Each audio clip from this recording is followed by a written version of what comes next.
Welcome! In the last lecture, we successfully removed the puddles and the spots that we don't want them to appear. And before we move on, I'm going to keep tweaking some of its properties inside of my material instance. So I'm going to open my MI Auto Landscape. Under the group that I created, weather_puddle layer, I'm going to start tweaking this puddle settings. So for the specular, I'm going to lower it down to 0.1.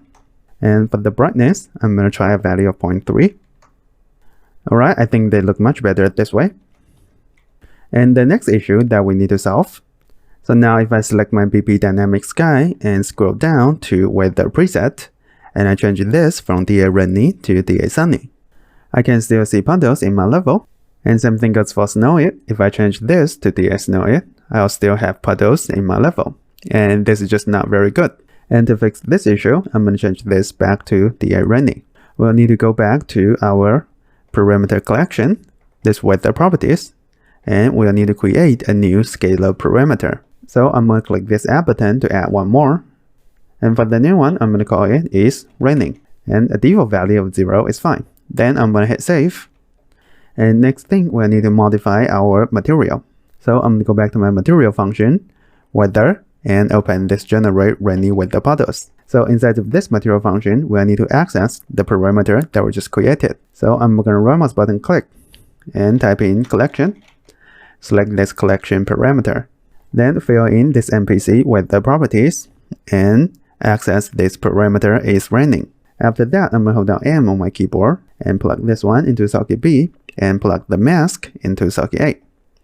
And I'm going to plug this one into the alpha socket. Now if I click apply, we shouldn't be able to see any puddles in our level.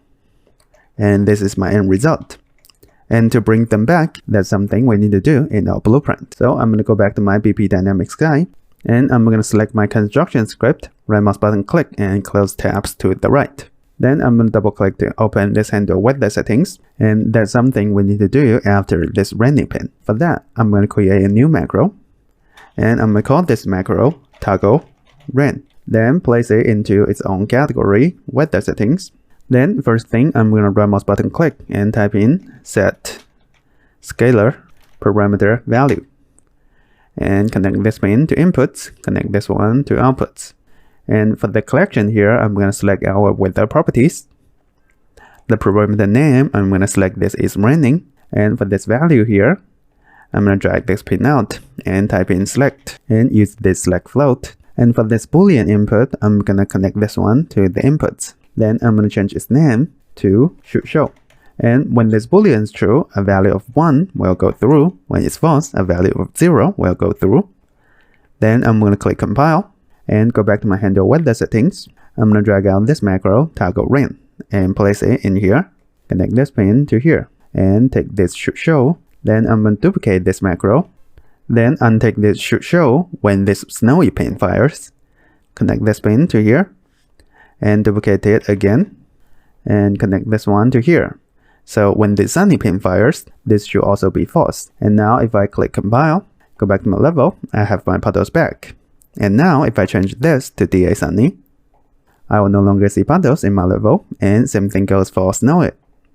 And there we have it. We've just connected our puddles to our system. Looking pretty cool. So these are the changes that I've made inside of my material. I created a new scalar parameter inside of my collection param, and I named it is raining.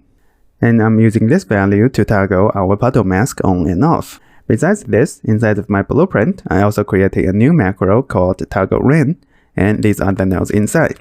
It's simply setting this scalar param is raining based on the input we specify. This is something that we've been doing the whole time. Alright, it's time for you to connect your own puddles to your system, and I'll see you in the next lecture.